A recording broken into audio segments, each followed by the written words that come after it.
მოგესალმებით. დღეს გვაქვს ძალიან საინტერესო ჩართვა, რომელიც მქონდა დაანონსებული და მაგრამ გადაიდო და ეხლა დღეს გვექნება შფოთვითი აშლილობები, შიშები მამაკაცებში. მინდა რომ ჯერ 1-2 წუთი დაგელოდოთ. შეიკრიბოთ და მითხარით ხმა როგორ ისმის ყოველთვის არის პრობლემა რომ ხმა არ ისმის, მაგრამ ძალიან რთულია რომ ხმა მაღლა ისაუბრო. მოკლედ ჩვენი თემა არის შფოთვითი აშლილობები მამაკაცებში. თითქოს უფრო მამაკაცებმა უნდა მისმინონ, ხო და არა ქალბატონებმა, მაგრამ იმ ქალბატონებმაც რომელთაც ყავთ ბიჭი შვილები, ხო? მე მგონი რომ საინტერესო ინფორმაციას მიიღებთ, ასე რომ დარჩით ჩემთან, გაამზადეთ კითხვები შფოთვებთან, შიშებთან დაკავშირებით და დავიწყოთ. დამიწერეთ როგორ გესმით, გაინტერესებთ თუ არა ეს თემა და არ ვიცი, პირველ რიგში დამიწერეთ რომ გესმით ჩემი ხმა. დღევანდელი თემა არის მამაკაცებში შფოთვითი აშლილობები. დავიწყოთ იმით, რომ რა თქმა უნდა შფოთვითი აშლილობები ეს დიაგნოზები ხო, რამდენიმე ამისი ფორმა, შფოთვითი აშლილობების რამდენიმე ფორმა, რა თქმა უნდა ქალებში და მამაკაცებში ერთნაირი სიმპტომებით ვლინდება, ხო? მაგრამ მინდა ვისაუბრო წარმოშობაზე, აი მამაკაცებთან საიდან მოდის, ასე ვთქვათ, აი რა უყრის ხოლმე საფუძველს შფოთვების განვითარებას ძალიან ხშირად. მინდა ვისაუბრო, ყველაფერი ვიცით რომ მიდის ბავშვობაში, მიდის დედასთან და მამასთან. როდესაც მე პირად თერაპიებზე, კონსულტაციებს ვატარებ, სესიებზე ვმუშაობ პირადად ინდივიდუალურად ადამიანებთან, რა თქმა უნდა ყოველგვარი გამონაკლისის გარეშე ჩვენ მივდივართ დედასთან და მამასთან, ხო? უპირობოდ. ყველაფერი იქ, მოკლედ ბავშვობიდან იწყება ყველაფერი, ხო? რა თქმა უნდა, ფროიდიდან იწყება ყველაფერი, ხო? და არც ეს არის გამონაკლისი ჩვენი საყვარელი შფოთვები და მინდა გითხრათ რომ დიაგნოზები, დეპრესია, შფოთვები, პიროვნული აშლილობები, ხო? ეს ყველაფერს ეყრება საფუძველი ბავშვობაში. ნახეთ როგორ არის ბავშვობაში გარკვეული განპირობება, ანუ საგვარეულო ისტორია, ხო, ეგ ერთი, ეპიგენეტიკა, ოკეი, თუ გაგიგიათ რა არის. მეორე აღზრდა, სად იღზდება, იზრდება ბავშვი, ვინ ზრდის ბავშვს და როგორი ბავშვობა აქვს მას, აი ეს ყველაფერი და თვითონ რა თქმა უნდა ინდივიდუალურად ამ ადამიანის სტრუქტურა, ფსიქიკის სტრუქტურა, ამისი ნაზავი განაპირობებს გარკვეულ უკვე პიროვნების ჩამოყალიბებას უკვე ბავშვობაში, სადაც ეს პიროვნება არის ან შფოთვარე ფსიქოტიპი, აი რაღაც ფსიქოტიპი ყალიბდება, ხო? ან დეპრესიული ფსიქოტიპი, ან აკვიატებული ფსიქოტიპი, ან პიროვნული აშლილობა პირდაპირ პიროვნული, ანუ ქცევაში, საქციელში კი არ არის, თქვათ, პრობლემა უკვე პიროვნულ პრობლემამდე გადის. თუ გინდ ფსიქოზები ხო, ანუ შიზოფრენია, ეს ყველაფერი, ხო? ეს ყველაფერი საფუძველი ეყრება ბავშვობაში, ოკეი? იქ უკვე რაღაცა დევს ჩვენში, ყველაში აბსოლუტურად არიან განსაკუთრებულად ძლიერი ფსიქიკის ადამიანების სტრუქტურის, რომელიც, ოკეი, არ ზიანდება, მაგრამ ყველა რაღაცისკენ, აი რაღაც ზოგი შფოთვისკენ, აი ზოგი დეპრესიისკენ, ზოგი აკვიატებული აზრებისკენ, ზოგს პირიქით, ხო, ვთქვათ, სადღაც ძინავს ისეთ რთულ დიაგნოზს, რაც არის შიზოფრენია, ხო, აი ფსიქოზი, ანუ ეს საერთოდ სხვა ნევროზები სხვა არის, ხო? ამას ძინავს და ნახეთ, რომ იზრდება და ან უკვე ვლინდება გარდატეხის ასაკში ეს ამბავი, ნებისმიერი შფოთვებით, ყველაფერი ვლინდება. ან შეიძლება არ გამოვლინდეს აი გამოკვეთილი სახით, მაგრამ როდესაც იზრდება ადამიანი, ვთქვათ, რაიმე ტრავმა, რაღაცა, შეემთხვა რაღაც ადამიანს, რთული, ნახე, ეს ადამიანი, აი თული რაღაც რო დაგატყდება თავზე, ხო, იქ გირტყავს ეგ სირთულე, სადაც გაქვს სისუსტე, მაგათაც შფოთვარებს იგოტიპი ხარ, ხო, წახვალ შფოთვებისკენ, ხო, თუ დეპრესიული ხარ, წახვალ დეპრესიაში, ხო? უფრო მეტად აი ესე არის. ანუ იქიდან ბავშვობიდან იწყება ყველაფერი. მოდი ესე ვთქვათ. და ნახეთ ახლა რა ხდება. მამაკაცებში შფოთვითი აშლილობები, რა თქმა უნდა, უფრო ნაკლებია ვიდრე ქალებში და იმიტომ რომ ქალები ემოციურად გამომხატველი ადამიანები არიან და ეს ნევროზი, ასე ვთქვათ, შფოთვებში გადადის, სამაგეროდ მამაკაცებში ზუსტად იგივე ნევროზი გადადის დამოკიდებულებაში. ერთი და იგივეა, ხო? იმ გაგებით რომ როდესაც ფსიქიკას რაღაცა უჭირს, ვიღაცა შფოთვებში წავა და ვიღაცა დამოკიდებულებაში გესმის, აი რაც არის, ვთქვათ, წამალზე დამოკიდებულება, სასმელი, ლუდომანია და ასე შემდეგ, ოკეი? მამაკაცები უფრო აქეთკენ არიან მიდრეკილები, ქალები უფრო შფოთვებისკენ და დეპრესიისკენ, ხო? ნახეთ, აი მამაკაცი თქვათ შეიძლება წავიდეს შფოთვებისკენ, შეიძლება წავიდეს დეპრესიისკენ, მაგრამ ნახე, მე წავა რაღაცების მომხმარებელი, უფრო მიდრეკილი ამ ყველაფრისკენ, რის შედეგადაც უკვე ნახე გადაიფარება, აი დამოკიდებულების შიგნით გადაფარულია ეს დეპრესიაც, შეიძლება შფოთვების და 1000 რამე რა. ეხლა ნახეთ რა ხდება. მამაკაცური ჰორმონი, ხო, ტესტოსტერონი, მამაკაცური აგრესია, ხო, ბრძოლის უნარიანობა, ხო, მამაკაცი არის მოქმედება, ხო, მამაკაცმა უნდა იმოქმედოს, ვიცით, ხო, მამაკაცის სიტყვები ეს არაფერს არ ნიშნავს, შეუძლია საერთოდ არ ილაპარაკოს, მან საქმე უნდა გააკეთოს, ხო? მამაკაცი ეს არის მოქმედება, ეს არის ბრძოლა, უნდა წავიდეს, დაიპყროს სამყარო, ეს არის აგრესია, რომელიც არაძალადობრივი, ოკეი?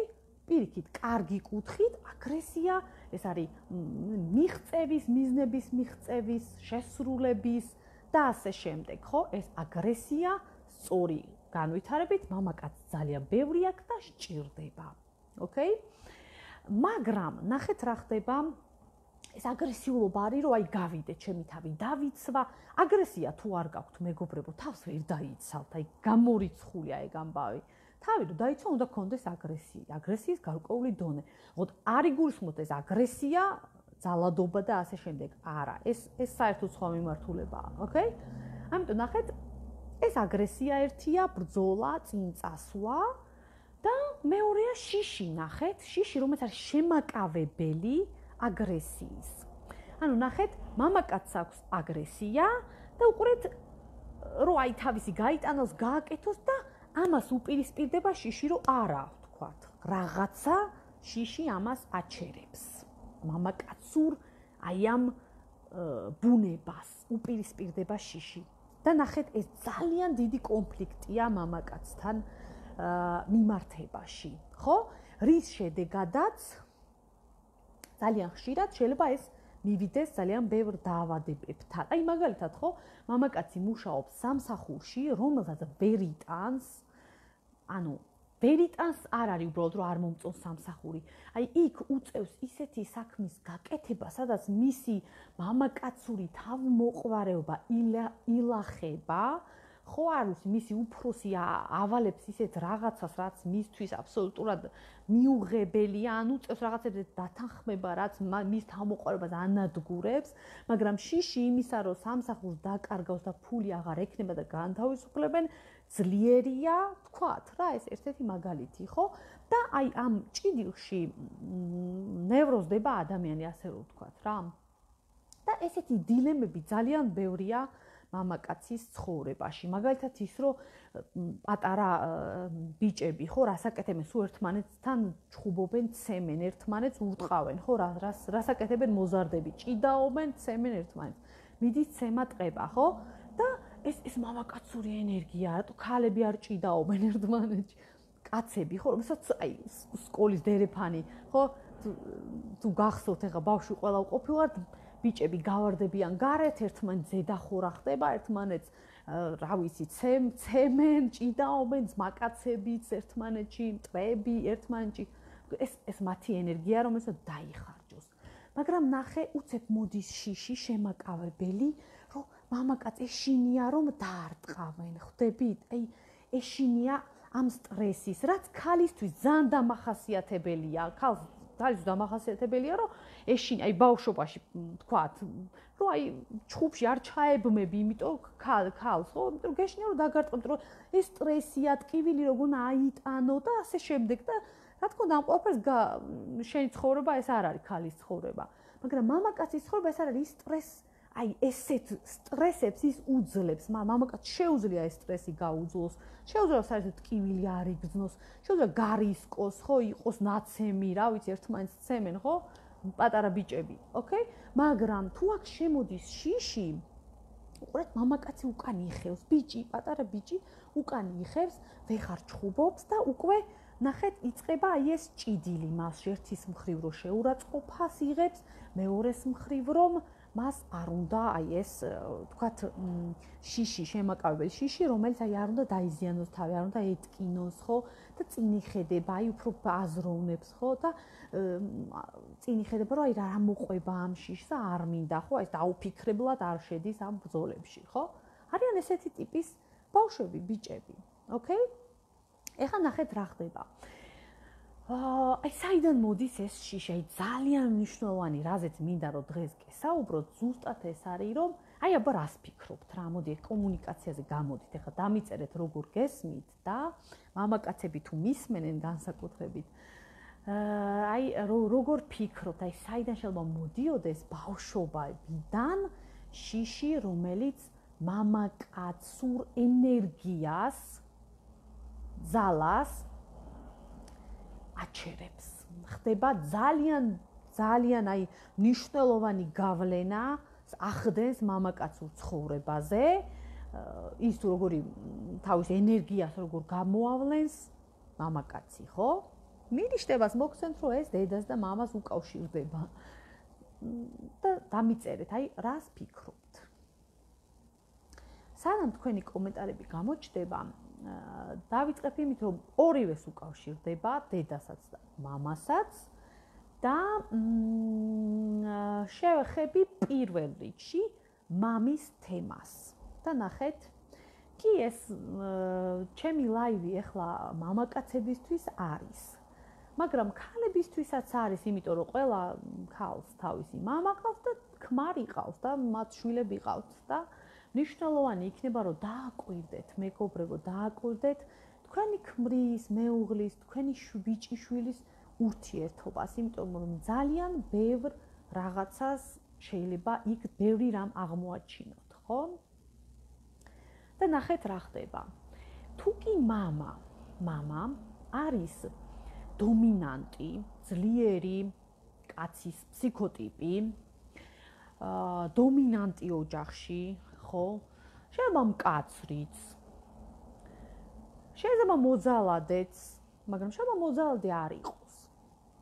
მაგრამ მკაცრი, დომინანტი, ცივი, შეუვალი, აი ესეთი ფსიქოტიპის კაცი, ხო?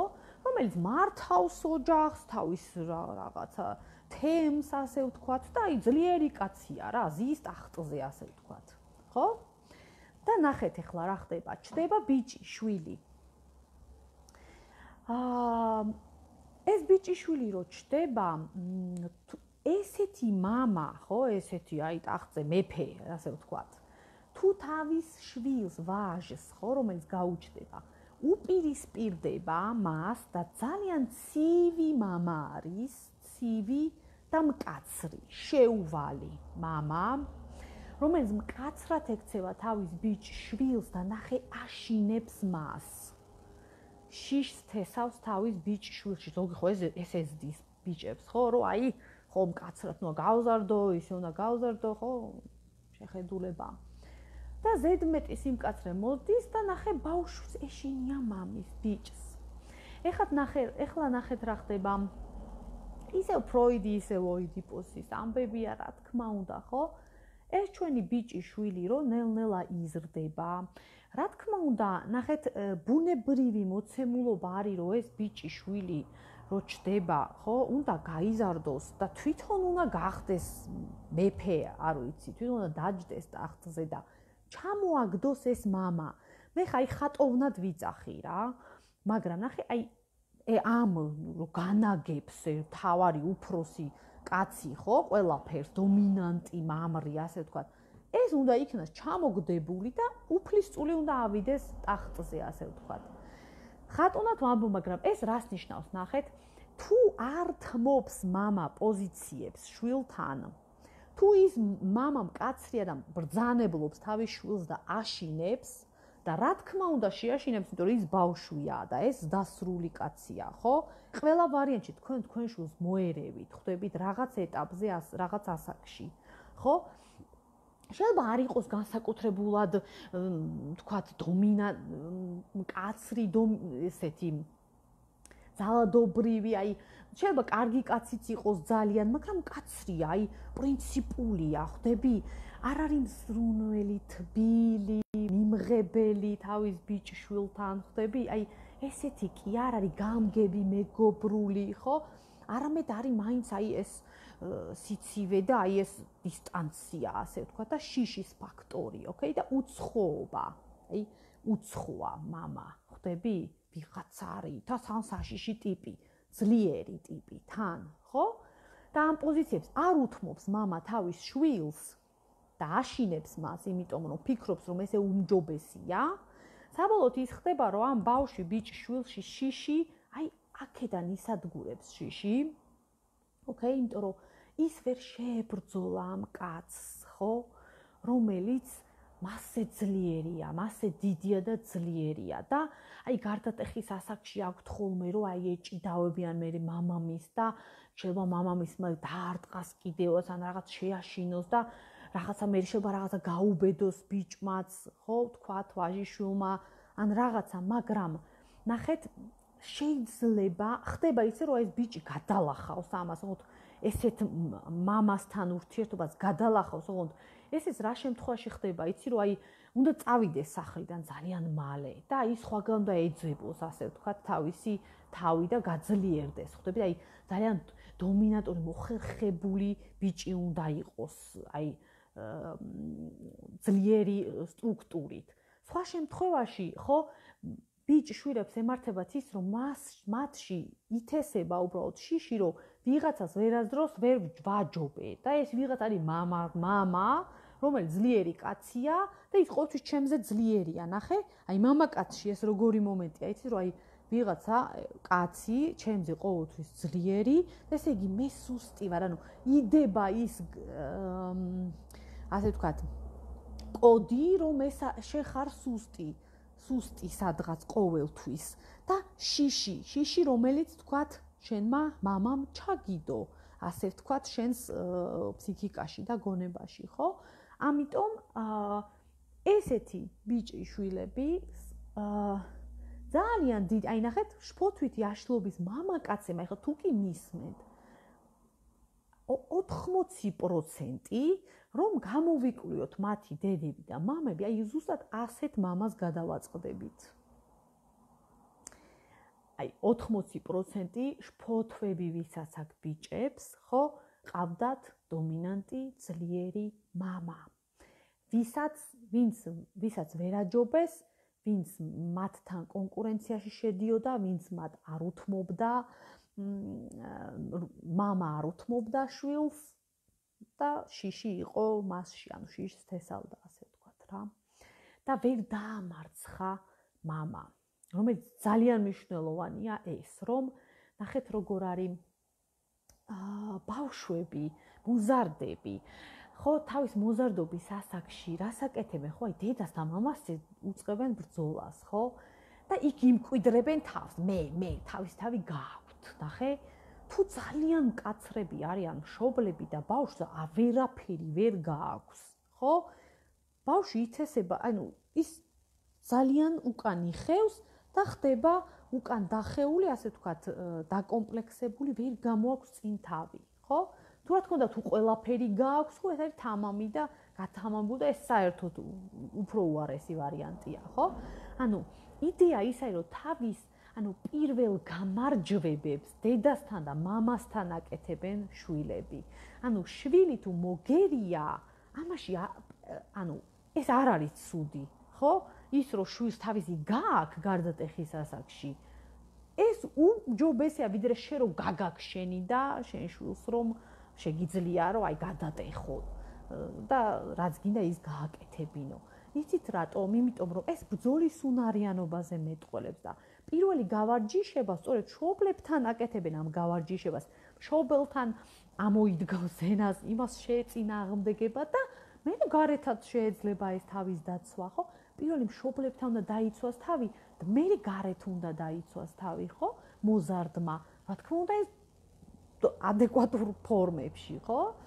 მაგრამ ერთსაც გეტყვით უყურეთ, მოზარდობის ასაკში რაც ემართება ბავშვს, უცეფრო წყნარი ბავშვი იყო და რომ ხშირად მოდიხართ ხო ამაზე სასაუბროთ მშობლები, რომ იცი ამ 7 ბავშვი იყო და უცეფრო რა დაემართა, საშინელი ხასიათები აქვს, არ იმიჯერებს, გავარდა გარეთ, ყვირის ისეს, ხო?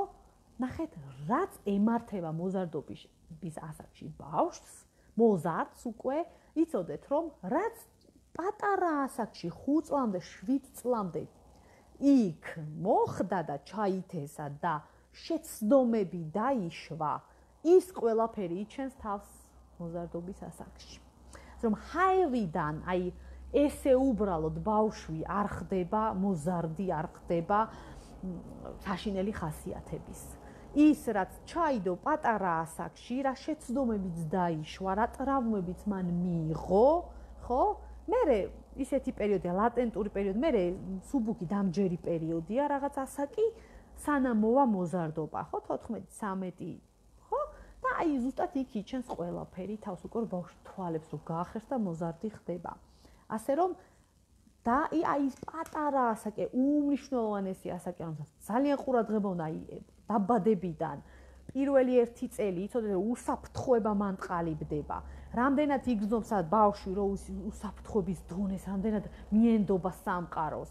მერე რამდენად ძლიერი პიროვნული თვისებები ექნება თავის გატანა, რამდენად შეიძლება რომ აღმოაჩინოს სამყარო და იყოს ინტერესიანი, რამდენად შეიძლება, მოკლედ, პირველი 5-7 წლამდე უმნიშვნელოვანესი ასაკია. მერე სწავლის პერიოდია, დაწყნარებული პერიოდია და მერე ისევ ახალი მთელი სიგიჟები იწყება, ხო? უკვე პუბერტადის, გარდატეხის ასაკიდან. ასე რომ, ვლაპარაკობდი ბიჭებზე და მამებზე. ეხლა მინდა რომ კომენტარები, არ ვიცი, ვერ ვკითხულობ კომენტარებს, არ მიჩანს.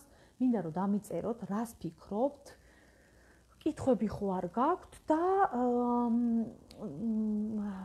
რას ფიქრობთ ამის შესახებ, ეხლა რასაც ვსაუბრობ და ხუმარ გენიშნათ რაიმე, ან თქვენი ცხოვრებიდან, ან თქვენი შვილის, თქვენი ქმრის, მათი შვილების და ასე შემდეგ, მოკლედ, თქვენი ძმების და ასე შემდეგ.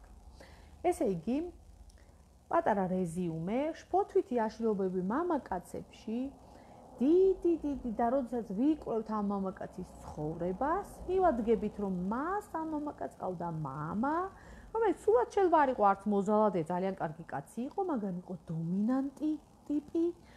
ნახეთ, ცოტა მკაცრიც, რომელიც გაშინებს, მიუწვდომელია, შენზე ძლიერია. ნახეთ, კიდევ რა მომენტია, ისიც მამა, რომელიც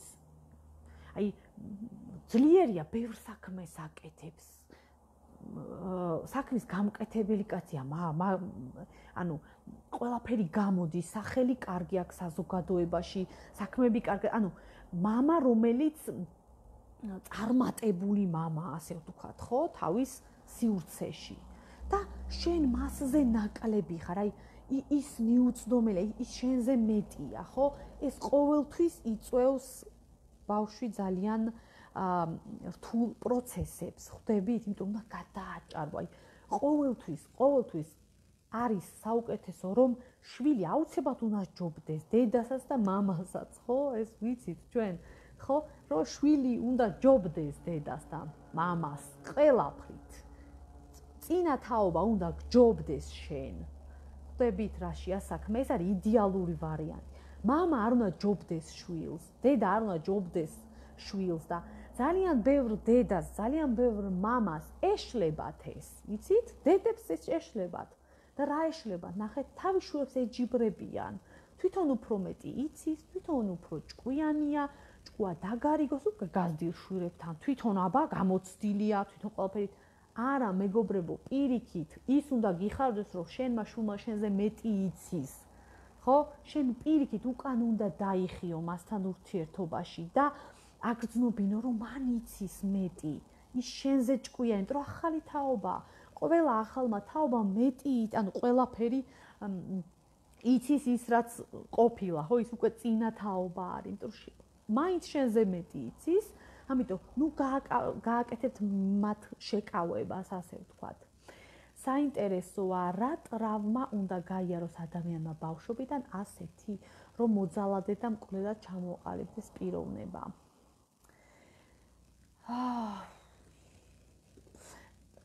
თამუნა, როგორც წესი, მოძალადე და მკვლელი, ნუ არ ვიცი, მკვლელი კიდევ სხვა ამბავია, მაგრამ მოძალადე ადამიანი ყალიბდება ყველაზე კლასიკური სცენარი არის, როდესაც თავად ამ ადამიანზე ძალადობდნენ. ან ეს ბავშვი უყურებდა ძალადობას. ანუ ნახე, მის თვალწინ ხდებოდა ძალადობა. თქვათ, მამა ძალადობდა დედაზე, ან მამა ძალადობდა თავის ძმაზე. ან უშუალოდ მასზე მომხდარია ძალადობები, ან ეს არის ძალადობის, ასე ვთქვათ, სივრცეში გაზრდილი და დაზიანებული. ასეთი ადამიანი, როცა იზრდება, მე თავად, ანუ ტრავმირებული ადამიანი, ასე ვთქვათ, თვითონ ძალადობა გამოვლილი ადამიანი, ასევე იწყებს სხვაზე ძალადობას, ანუ სხვასაც მერე აზიანებს, როგორც წესი მასზე უფრო სუსტს, ხო? ანუ ვინ მოძალადე ვის აზიანებს, ვიღაცა მასზე სუსტს. ხო? აი, ყოველთვის ეს დინამიკაა ხოლმე. მეცაც გეტყვი, აი სექსუალური ძალადობები, ხო, რაც ხდება, დიდი დასრული ადამიანი თუ სექსუალურ შევიწრობა, აი ძალადობას ბავშვთან მიმართებაში აქვს, ის ბავშვი უკვე დაზიანებული ბავშვი უკვე, ხო? მიდის სხვა ბავშვთან და უკვე სხვა ბავშვსაც აზიანებს. ანუ ფაქტობრივად ეს ისეთი შეუქცევადი პროცესია, ეს ერთი ძალადობა კი არ არის, ან ერთი რაღაც. არა, ეს როგორც აი ქსელი ისე გადის, ასე ვთქვათ, გარემოში, ხო? ერთი ტრავმირებული, მეორე ადამიანს ტრავმას აყენებს. ის კიდევ ტრავმირებული, კიდევ სხვას ხვდებით და აი ამ ჯაჭვში, ასე ვთქვათ, შეიძლება ძალიან იშვიათი ადამიანი, რომელიც გადარჩება და სხვას არ დააზიანებს და თავის თავს განკურნავს, ასე რომ ვთქვათ, ხო? სადღაც გაწყდება ეს ჯაჭვი, მაგრამ როგორც წესი, აი ესე ქსელივით მიდის ხოლმე ეგ ამბავი, ხო? რა თქმა უნდა, როგორც წესი, როგორც მამები იქ, ისევ ჩვენ თემაზე რო გადავიდეთ, ხო, ეს საშინელი თემაა. საშინელი თემაა, რომელსაც აი ზუსტად მანდ უნდა დაფიქრდნენ მამები, დედები, როგორ ადამიანს ზრდიან, როგორ მამაკაცს ზრდიან და დედები, აი დედების წვლილიც როგორი მნიშვნელოვანია. ქალის წვლილი კაცთან მიმართებაში. ან ნახეთ, მამაკაცი, ბიჭი, როგორ დამოკიდებულებაში იქნება ქალებთან. ანუ როგორი შეხედულება ექნება ქალის საპირისპირო სქესის მიმართ, ხო? ჩათვლის რომ ისინი კარგი ხალხია, ნუ ეს ქალები, გოგოები, სანდოები არიან, როგორები არიან, უმნიშვნელოვანეს როლს თამაშობს დედა. იმიტომ რომ თუ მისი დედა არის საშინელი არასანდო, საშინლად ექცევა თავის შვილს, მანიპულირებს, იყენებს მას, ძალადობს თუ გინდა და ასე შემდეგ, ანუ როგორიც არის დედა, აი ისეთი შთაბეჭდილება უყალიბდება ქალებზე კაცს. ანუ როგორც ექცევა თავის, როგორც დედა, ნახე, აძლევს უფლებას, რომ მას მოექცეს თავისი ბიჭი, შვილი, ესევე მოექცევა სხვა ქალებს ის მომავალში. ხვდებით? ამიტომ ქალთან ურთიერთობა იწყება დედასთან ურთიერთობით. ამიტომ ნახეთ, აი ნებისმიერი საკითხი რა, აი ფულთან დაკავშირებული საკითხიც კი. თუ დედასთან მუდმივად აი დედასთან აქ აი ყველაფერს აძლევს დედა უპირობოდ, ფულს აძლევს, ყოველთვის ეხმარება, თავის ბიჭვილს გამცემია. ეს შვილი მე საბოლოო ჯამში როგორი იზრდება?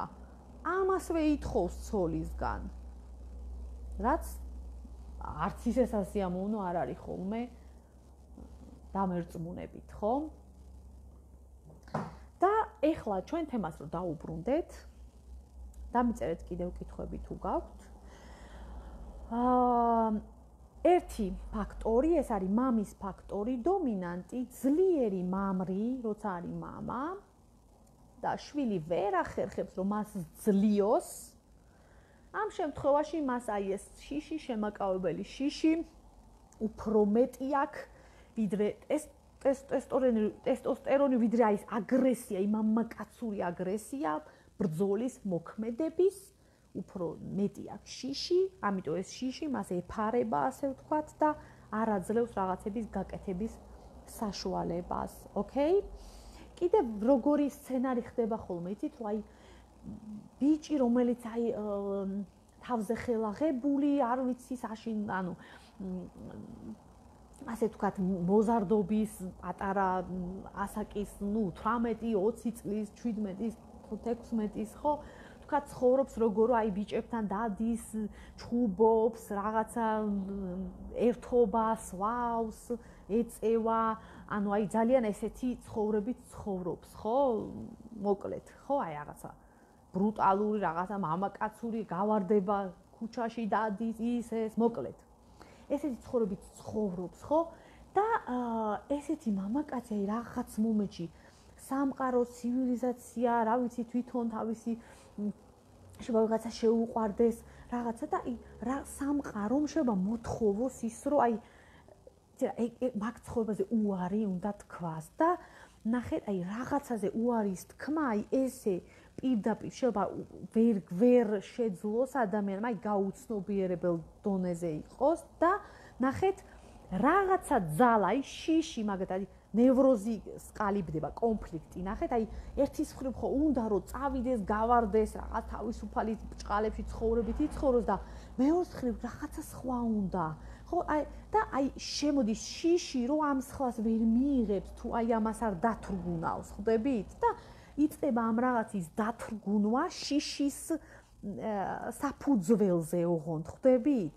რომელიც შეფოთულია ეს შიში სხვადასხვა რაღაცეებით, რომ იმას დავკარგავი, იმას ვერ მივიღებ, ან მორწმუნეობა, ან რაღაცა ფაქტორები შემოდის, ხელოვნურად ათრგუნინებს აი ამ თავისუფალ ბრჭყალებში ისევ ბუნებას და ნახეთ, ეს უკვე კონფლიქტია. ხვდებით, ამ კონფლიქტ ერთის მხრივ ეს ეკაჩება, მეორის მხრივ ეს აკავებს და უკვე ეს შეიძლება ნევროზში გადავიდეს და შფოთვებში გადავიდეს ადამიანი, ხო? თუ და ეს ნო გააცნობიეროს. ანუ ნახე, შფოთვითი აშლილობა ძალიან ხშირად მამაკაცებში, იცოდეთ, არის ხოლმე რაღაცა მამაკაცური მოქმედებების რაღაცის შემაკავებელი ხდება ხოლმე. ის რომ შენ რაღაცა შეაკავო შენ თავში, შიშები, შფოთვითი აშლილობა, ეს ნევროზი ეხმარება, ასე ვთქვათ, სარგებელია შენი, რომ რაღაცა შენში შეაკავო. რომ არა ეს ნევროზი, შეიძლება რაღაცა, ცუდი რაღაცები გააკეთო და ოჯახი დაკარგო, ხო? ხვდები? აი, რაღაცა ამაზე გადის, მოკლედ ეს ამბავი ძალიან ხშირად. ეგ მეორე ფაქტორი ვთქვი, მამა, ეს რომ შფოთვა რაღაცის შემაკავებელი, ესენი ერთად არის მაინც და მესამე, ნახეთ, შფოთვარე დედა.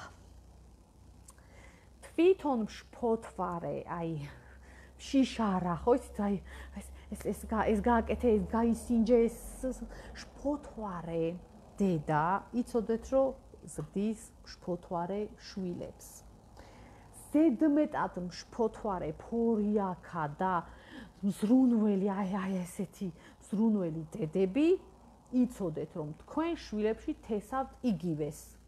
და დიდი ალბათობით თქვენი შვილები გაიზრდებიან ასეთი მშფოთვარეები, როგორიც და შეიძლება მეტიც თქვენ ხართ. ამიტომ შფოთვარე, აი ფეთიანი, თუ აი რა დავარქვა, ხო, რომ აი ყველგან რომ დაავადება ელანდება, ყველგან რომ საფრთხე ელანდება, იქ არ გახვიდე, რა დაგემართება, იქ რო წახვიდე, ეს არ შეგემთხვეს, იქ არ ახვიდე, ის არ გააკეთო, ის არ გააკეთო, ეს არ ქნა, ის არ ჭამო, აი ზედმეტად ეს არ გააკეთო, ეს ათუთად რაღაც შეფუთულად რო ზრდის, ხო? ესეთი დედა ასევე არის ხოლმე სათავე ბიჭებისთვის, თესავენ აი ამ ბიჭებში შიშს, ხო? რომელიც მერე ვლინდება რა, რომ ამ ბიჭმა თუ დაიჯერა ეს ფოთვარე დედის ეს ამბები და მის ფსიქიკა, მის ტვინში ეს ჩაიწერა, დამთავრდა უკვე ეს ადამიანიც, ბიჭიც არის მშფოთვარე, როცა იზრდება და შიშებთან პრობლემები უყალიბდება. ეს სამი ის ძირითადი, ასე ვთქვათ, ძალიან ხშირი მიზეზები შეიძლება დავარქვათ, გამომწვევი, რამაც შეიძლება მამაკაცში დათესოს აი ეს განვითარება, რაც არის შიშებთან და შფოთვებთან დაკავშირებული პრობლემები. ასე რომ საბოლოოდ რო შეჯამება გავაკეთოთ, მამებო, მითითება რა არის? დედებო, რო თავიდანებით შფოთვებს ეგ თქვენ თავზე იმუშავეთ, არ შეიძლება მშობელმა შიში უნდა დაძლიოს. რადაც არ უნდა დაგიჯდეთ, ხო? თუ შენ ხარ მშობელი და ეხა მისმენ მე. თუ ახალი მშობელი ხარ, თუ ძველი მშობელი ხარ, უკვე არ ვიცი რაღა გამოსწორდება, მაგრამ თუ ახალი მშობელი ხარ, რადაც არ უნდა დაგიჯდეს, თავში აყვანა ხელის. თუ არ ვიცი, თქვენ შიშებს უნდა ძლიოთ, რომ თქვენი შიშები მერე ითესება თქვენს შვილებში და ისინი ხდებიან შიშრები და ისინი მერე მათ მოუწევთ ამაზე მუშაობა და თერაპიებზე სიარული. ოკეი? არაფერი კარგი შიშებს არ მოაქვთ. გარდა იმისა, რომ ცეცხლთან მიდის, ვაიმე ხელი არ დაიწვა შვილო. ოკეი? ანუ ხოლმე ეს ყოფით რაღაცებს უნდა ყოფითი რაღაცებით და შემოიფარგლებოდეს ძალიან მინიმალური რაღაცებით დედის შიშები, ხო? ამიტომ ძლიეთ თქვენ შიშებს. არ არის საჭირო ბავშვს სიცხე აქვს და დაფეთება, ვაიმე მიშველე ექიმო და ასეთი ამბები. არა, ძლიეთ თქვენ შიშებს. ეგ ერთი. მეორე, მამებო. თქვენ ბიჭ შვილებთან დაამყარეთ უფრო ლოიალური ურთიერთობა, მეგობრული ურთიერთობა, თბილი, მიმღებლური. ამით მას არ დააზიანებთ, გამორიცხულია. ხო, ამით ის სუსტი მამაკაცი არ გაიზრდება. პირიქით ძლიერი გაიზრდება, ხო? პირიქით დაუთმეთ. პირიქით მოგერიოთ თქვენი შვილი, თქვენ. ის ამით იმკვიდრებს თავს და ამით ხდება ძლიერი. ამიტომ კაცრო, შეუვალო მამებო, მშობლებო, ძალიან დააკვირდით თქვენ შვილებს, რომ ძალიან ზიანდებიან მამაკაცები, პატარა ბიჭები, როცა ესეთი მკაცრი, შეუვალი, აი რაღაცა პრინციპია, აი პრინციპზე რომ არ გადადე, აი ესეთი მამები ყავთ, ოკეი? მათ უნდათ მამასთან კარგად, თქმა უნდა, ხა პატივისცემა უნდა გქონდეს, მაგრამ არა შიშის გავლით. ანუ არი ფიქრობთ, რომ აი ეშინია და იმიტომ ცეს პატივი. ეგ არაფერს არ ნიშნავს. ეგ მისთვის ძალიან ცუდია და როცა აღარ შეეშინდება, აღარ გცემს პატივს, ხო? პატივისცემა უნდა გქონდეს იმის მიხედვით, რომ შენ რასაც სიტყვი იმ სიტყვას ასრულებ, შენი სიტყვა, შენი ქმედებების ტოლფასია და ასე შემდეგ, რომ არ ატყუებ შენ შვილს, ხო? ერთს არ ეუბნები და გაიზრდება და დაინახავს, რომ საერთოდ მეორე ხდება და იმედს არ გაუცრუებ, ხვდები? აი პატივს გცემს ის ამით, რომ შენ აი ამ ყველაფერს დაანახებ და არა იმით, რომ შენ ესეთი მოხვალ სახლში და რაღაცებს არ გააბედინებ ბიჭს და ამით გონია, რომ დაიჭერან კარგ ბიჭს გაზრდი, ოკეი? ანუ არა, ესე არ მუშაობს, ოკეი?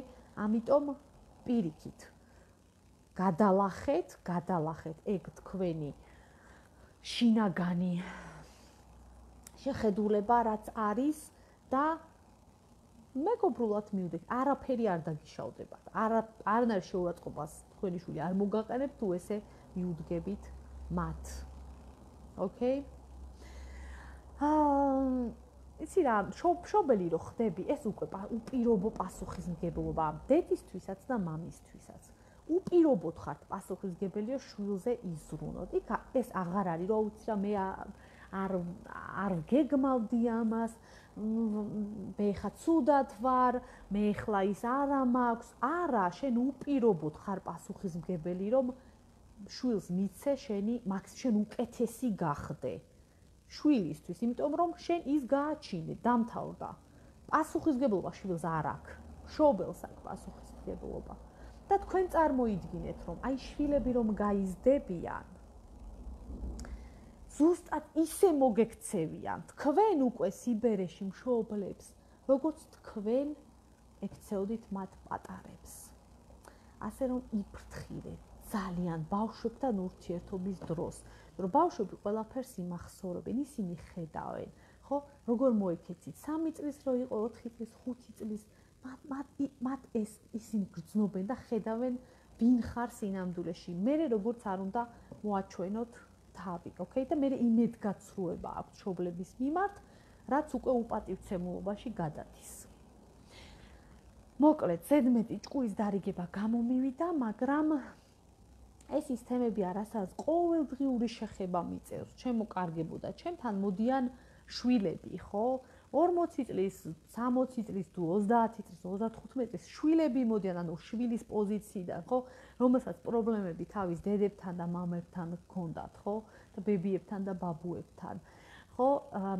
დედები და მამები იშვიათად მოდიან, რომ აი შვილთან მაქვს პრობლემა, შვილთან ხდება რაღაც, ხო? რა გავაკეთო, რითი გავაუმჯობესო. რა თქმა უნდა, ესეც მოდიან, მაგრამ უმეტესად და ამიტომ აი ძალიან კარგი შეხება მაქვს აი ამ ყველაფერთან, შვილებთან და დედებთან, რა პრობლემები ექმნებათ მათ ერთმანეთში. როგორ ყალიბდება ეს ნევროზები, როგორ თვალთა და ხელშუა ყალიბდება და როგორი რეაგირება არის საჭირო ხოლმე მაგ დროს და აი რა შეცდომებს უშვებენ მშობლები. რა თქმა უნდა, იდეალური არავინ არ არის, ამას არავინ არ ითხოვს, მაგრამ მოკლედ საკუთარ თავზე უნდა იმუშაოს მშობელმა რა. დიდი მადლობა რომ მისმენდით. იმედი მაქვს რომ კარგი, საინტერესო თემა იყო. გთხოვთ რომ გააზიაროთ ვიდეო, იმიტომ რომ ეს ჩემთვის мотиваციაა, რადგან ბევრმა ადამიანმა ნახოს, მეც ბევრი ყურება მქონდეს, ასე ვთქვათ.